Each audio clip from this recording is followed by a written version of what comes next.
harapannya juga di penyidik ya bisa lebih bijak dan selektif dalam hal perkara ini, karena ini kan menjadi sebuah presiden buruk ke depan ketika tetap diproses oleh pihak kepolisian yang namanya gerakan mahasiswa. Ya memang sadar kita dalam hal ketentuan undang-undang unjuk rasa itu memang ada batasan waktu sampai dengan jam 18.00 dan kawan-kawan adik mahasiswa melewati batas itu.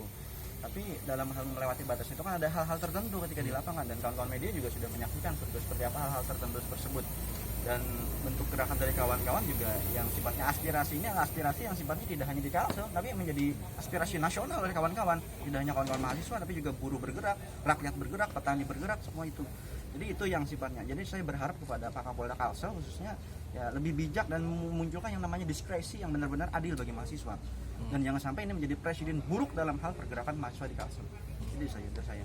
Yang dipanggil dalam kasus ini berapa orang? Yang dipanggil hari ini ada 2 orang, khususnya ini Ahdiat sama Renaldi yang dipanggil statusnya sebagai saksi, dan khusus di Ahdiat sudah menerima yang namanya SPDP.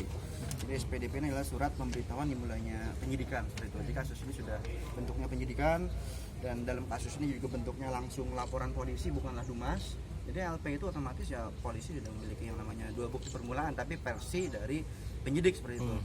Tapi tadi masukan dari kami kuasa hukum Borneo Law bahwa ya harus bijak lagi dalam perkara ini, dan memang harapannya dari mahasiswa juga mendapatkan keadilan seperti itu, mendapatkan keadilan yang intinya itu ke depan jangan sampai di Kalsel gara-gara perkara ini tidak lagi unjuk rasa.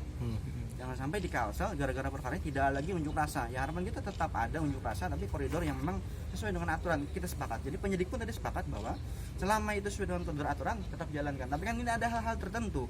Nah harapannya diskresi itulah yang dijalankan oleh penyidik ke depan. Jangan sampai kacamata kuda seperti itu.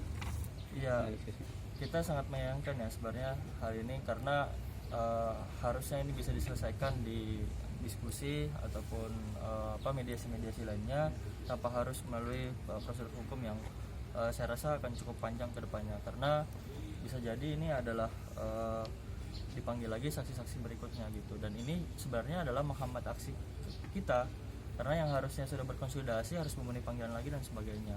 Dan saya rasa apakah ini pembukaan dan sebagainya biarlah publik yang menilai. Ya, yang kami merasa terhambat dalam bergerak karena dipanggil.